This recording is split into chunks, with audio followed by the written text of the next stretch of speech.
Well, nationally, about 1 in 5 adults, that's 44 million people, experience mental illness in a given year, including more than 7.7 million veterans with PTSD. South Carolina is ranked among the states with the highest prevalence of mental illness and worst access to care.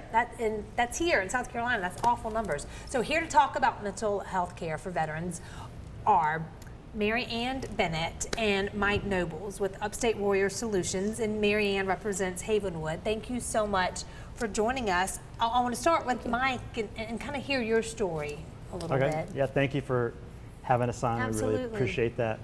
I just wanted to say a quick note about Upstate Warrior Solutions. They are a place for like veterans at home who are struggling with PTSD or depression. For me, that was a struggle with my transition, is trying to figure everything out, and so just highly recommend and can't recommend enough for them to start there, because Upstate Warrior Solutions is like a quarterback for resources, so they'll get them connected with the custom individual needs of the veteran, and so it's just an amazing place to get started. Just when you came back from someplace, the adjustment was... I was a Navy SEAL for 22 years. Thank you. And then some of that was reserve and some of that was active duty.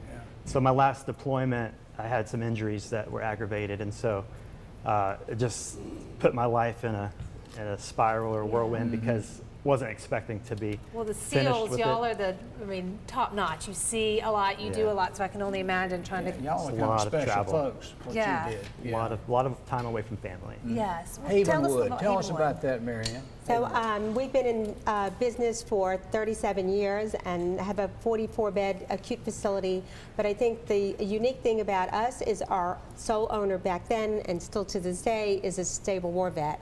So we're very in tune to the veterans' needs, I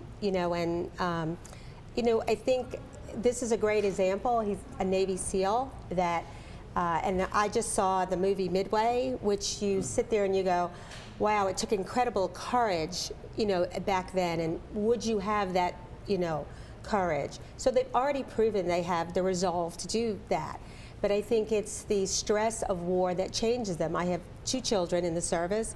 I have one that from the Air Force just came back from Kuwait, and then I have a son in the Army Reserve that 2 tours in Iraq and 2 tours in Afghanistan. And I think what we're finding is about 20% of that population, Iraq and Afghanistan, have PTSD, and about 25% of them have substance abuse issues, which are, I think, kind of self-medicating. And so I think it's great that we have an example of somebody very strong who needed help along their journey. And I love that you asked that, because a lot of people don't. They think they can just, keep it in their heads and just, I'm tough, I can handle this. What would you tell other people why it's important to reach out? Yeah, just if you're a veteran at home trying to do it alone, you have to start and get help. So look up upstatewarriorsolution.org and start there, and they'll get you to the counseling and everything. And same likewise if you have family members that are struggling.